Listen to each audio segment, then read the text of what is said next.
안녕하세요, 학생 여러분. 무더위가 슬슬 기승을 부리는 것 보니 여름이 우리 곁으로 바짝 다가온 것 같습니다. 여름방학을 기다리는 학생도 있을 테고 수험생 입장에서는 하루하루가 너무 빨리 가는 느낌도 있을 텐데요. 우리 친구들 어떤가요? 오늘은 2회차 마무리 때 살짝 말씀드린 대로 게스트분을 초대해서 수업을 진행할 건데요. 어떤 주제로 진행이 될 건지 궁금하시죠?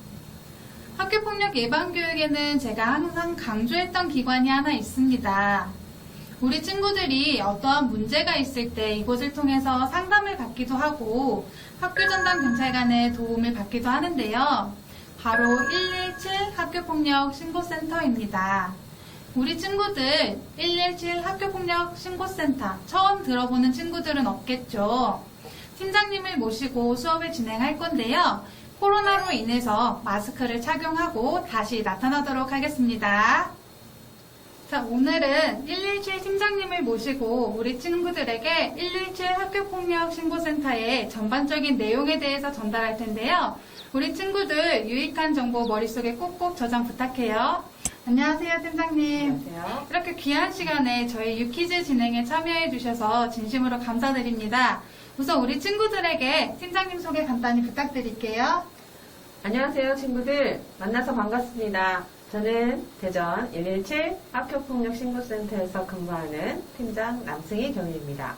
우리 친구들 얼굴을 직접 보면서 소통하면 좋겠지만 이렇게라도 여러분들에게 유익한 정보를 전달할 수 있어서 참 다행이라고 생각해요. 오늘 이 시간이 여러분들에게 117 센터를 조금 더 가까이 있다는 걸 느낄 수 있는 시간이 되었으면 좋겠습니다. 네, 감사합니다, 팀장님. 간단한 소개에 이어서 우리 친구들이 117 학교폭력 신고센터에 대해서도 궁금해할 텐데요. 117 센터에 대해서도 간단한 말씀 부탁드릴게요. 네. 범죄 신고는 112? 그러면 학교폭력 신고는 117. 네. 우리 친구들 중에 학교 생활을 하면서 이 117 센터에 한 번쯤 전화를 걸어 도움을 받은 친구들도 있을 테고 아직 생소한 친구들도 있을 거라고 생각해요. 제가 근무하는 117 학교폭력 신고센터에서는 학교폭력, 성폭력, 가정폭력, 아동학대 등의 신고 접수 및 상담을 하고 있으며 사안에 따라 경찰서 수사 요청, 학교 전담 경찰관 연계, 전문 상담기관 연계 등의 업무를 진행하고 있습니다.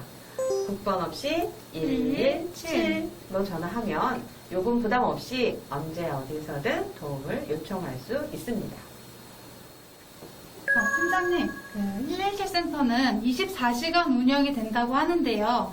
실제 야간에도 우리 청소년들이 도움을 요청하는 경우가 많이 있나요? 네, 그렇죠. 우리 친구들이 학교폭력의 피해자나 그 외 교육관계로 힘들어해서 늦은 시간까지 고민하다가 전화를 하는 경우도 있고 또는 학부모가 자녀의 학교폭력 문제로 고민이 되고 걱정하다가 전화를 하는 경우도 있습니다. 그러면 혹시 팀장님께서 근무를 하시면서 가장 기억에 남는 친구가 있을까요? 네, 생각나는 친구가 한 명 있는데요. 그 친구는 초등학교 5학년 때부터 저희 117로 전화를 자주 했던 친구인데요. 그 친구는 본인 동급생 또는 후배들과의 잦은 다툼으로 본인이 117로 전화하기도 했지만 주로 가해 학생으로 지목돼서 상대 측에서 117로 전화하기 일쑤였어요. 그때마다 중재를 하거나 학교 선생님께 지도를 요청하면서 나아지는 듯 했는데 문제는 중학교에 가서도 이 친구의 친구들을 향한 그 괴롭힘은 계속 진행이 됐었어요. 그래서 이대로 둘 수는 없다는 그런 판단에 학교 전담 경찰관과 함께 이 친구에 대해서 어떻게 선두를 할지 논의를 하게 되었고 학업 중단 예방을 위한 교육 지원, 상담기관이나 지역 아동센터를 통해서 상담 치료와 또 방과 후 프로그램 지원 이렇게 각 기관의 역할 분담을 통해서 그 맞춤형 지원으로 현재는 학교 생활을 중학생으로 충실히 하고 있습니다. 팀장님께서는 참 많은 사례들을 접하셨을 것 같아요. 그럼 117 센터에서 근무하시면서 우리 청소년들이 갈등 관계에서 대처 능력은 어떻다고 생각을 하세요? 전체 청소년이 다 그렇다고 단정 지을 수는 없지만 117로 전화하는 친구들의 입장에서 보면 어떤 문제나 갈등에 직면했을 때 쉽게 상처를 받아 힘들어하거나 미리 부정적인 결과를 내는 그런 정서적으로 약해져 있는 모습이 보여질 때가 있습니다. 또 또한 친구들에 대한 의존도도 상당히 높은 편이라서 친구들과의 관계가 무너지면은 많이 힘들어합니다. 그 내용은 저도 공감하는 것 같아요. 저도 학교 전담 경찰관을 하면서 학생 면담을 진행하다 보면 대부분 학생들이 교우 관계의 감정선에 있어서 많은 도움을 요청을 하더라고요. 우리 팀장님께서는 그 117 센터에서 다양한 학생들과 사례를 접해보셨을 텐데 최근에 가장 많이 접수되는 사례는 어떤 게 있을까요? 우리 허수진 경사가 말한 대로 117 센터는 참 다양한 사례가 들어오는데요. 그 중에 가장 많이 접수되는 학교 폭력의 피해 유형은 단연 모욕, 용해, 훼손 요 부분인데요. 우리 친구들이 흔히 하는 언어 폭력, 뭐가 있을까요? 패드립? 요 패드립, 신체 비하, 그리고 SNS를 이용한 친구 험담, 그것도 단체방을 통해서 한 명을 비방하거나 공격하는 행위는 심각하다고 볼 수 있어요. 특히 그 온라인상 성적인 발언, 음담패설 이런 걸 전달할 때는 그 행위 자체가 범죄 행위가 된다는 사실을 우리 친구들이 꼭 명심해야 될 것 같아요. 우리 팀장님, 그 117 근무센터 유형에 대해서도 그 근무하시는 분들이 어려움이 참 많을 것 같아요. 하나의 내용을 상담하고 이렇게 안내하는 진행되는 과정이 하나의 감정노동에도 해당이 될 것 같은데요. 근무하시면서 가장 어려운 점이 무엇이 있을까요?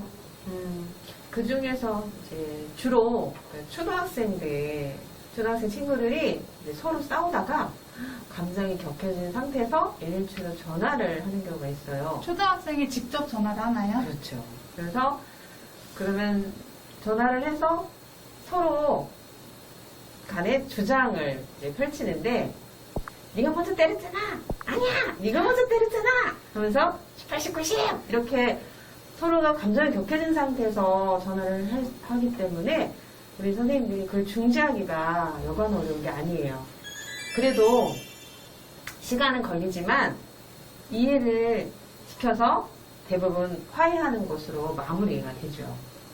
그런데 가장 어려운 점은 학부모가 자녀의 학교폭력 문제로 전화하셨을 때 자녀가 학교 생활을 제대로 영위할 수 있도록 해결점에 대해서 고민을 해야 함에도 어른들이 감정 싸움으로 이렇게 일이 커지는 경우가 생겨서 상담을 이렇게 이어가기가 어려울 때가 있었습니다. 그렇겠네요. 저도 같은 업무를 한다고 생각을 했는데 117 센터의 특수성을 이렇게 상세한 부분도 처음 알게 된 것 같은데요. 정말 밤낮으로 근무하시는 분들이 대부분 고생이 많으시네요. 자, 우리 친구들 마지막으로 한 번 더 집중해 주세요. 우리 팀장님께서 우리 학생들에게 마지막으로 하고 싶은 말씀 있으시면 부탁드릴게요. 네. 117에서 우리 친구들의 신고나 상담한 사례들을 접하면서 예방 차원에서 꼭 당부하고 싶은 이건 꼭 우리 친구들한테 얘기를 해줬으면 좋겠다라는 거에 대해서 두 가지에 대해서 네, 얘기를 해볼 텐데요. 첫 번째는 최근 그 신종 학교 폭력이라고 볼 수 있는 카톡 계정 갈취, 뺏기 이런 피해 유형이 있는데 저희 117에도 이런 피해 유형이 종종 신고가 들어오고 있습니다. 그래서 이것은 최근 학생들 사이에서 그 SNS 카카오톡? 예, 카카오톡 계정을 그 빼앗는 행위인데요. 강제로 폭행이나 협박, 강요 등으로 해서 빼앗는 행위를 말하는데요. 다시 말해서 그 돈이 필요한 청소년들이 소위 업자들의 SNS 계정 매입 광고글을 보고 친구나 후배의 계정을 빼앗아서 판매를 하는 것을 말하는데요. 이러한 피해를 당하지 않도록 우리 친구들은 꼭 명심하고 주의를 했으면 좋겠습니다. 자, 우리 친구들 저번 시간에 유퀴즈 2회 주제가 뭐였죠? 바로 카톡 피싱이었죠.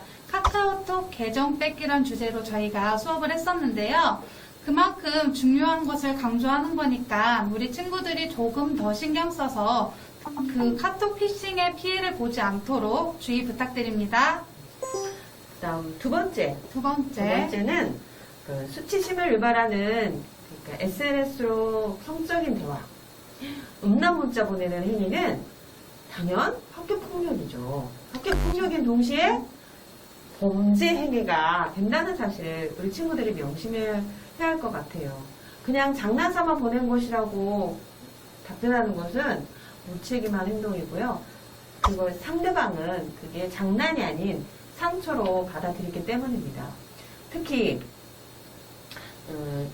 여학생들은 그 SNS상 랜덤 채팅, 오픈 채팅. 그렇죠. 오픈 채팅의 그 위험성에 대해서 정말 심각하게 인식을 해야 되는데요. 그 상대방과 대화 중에 개인정보를 공개하도록 유도하거나 신체 일부를 이렇게 찍어서 보내라는 그런 행위는 당연 의심을 해야 되는 것이고 또 범죄의 표적이 될 수 있다는 것을 우리 친구들 꼭 인식을 해야 돼요. 그래서 모르는 사람과의 채팅은 가급적 하지 않는 것이 좋겠습니다. 끝으로 결론을 맺자면 지금까지 우리가 학교 폭력에 대해서 좀 우리가 대화를 나눴지만 정말 우리 친구들 이건 하나는 꼭 명심했으면 좋겠어요. 뭐냐면 내가 장난으로 한 행동이 상대방은 그것이 싫거나 상처를 받을 수 있다는 사실을 꼭 명심했으면 좋겠습니다. 네, 꼭. 좋은 말씀 감사합니다. 바쁘신 와중에 우리 친구들을 위해서 이렇게 좋은 시간을 내주신 것도 알찬 내용을 전달해 주신 것도 진심으로 감사드립니다. 우리 친구들에게 오늘 117 식권센터에 대해서 실질적인 정보가 전달이 되면서 많은 것을 느꼈을 텐데요. 그동안 너무 어렵고 접근하기 어려웠던 117 센터라면 오늘부터라도 믿을 수 있는 기관이다 라는 마음으로 우리 친구들이 정말 어려울 때 망설이지 말고 똑똑 노크 부탁드릴게요. 자, 이렇게 해서 오늘 117 팀장님과의 만남은 마무리하도록 하겠습니다. 제가 진행하는 학교폭력 예방교육 마지막 마무리에는 항상 우리 친구들이 도움을 청할 수 있는 방법들을 전달하는데요. 그 중에 하나인 117 신고센터에 대해서 제대로 확인되셨나요? 우리 친구들을 위해서 운영되는 기관인 만큼 제대로 정보를 가지고 있으면 그만큼 유익하게 활용될 수 있겠죠. 알맹이만 쏙쏙 너와 내가 소통하는 시간 유키즈 3회가 마무리되었습니다. 3회에 이어서 4회에서도 특별한 게스트분을 모시고 소통할 예정인데요.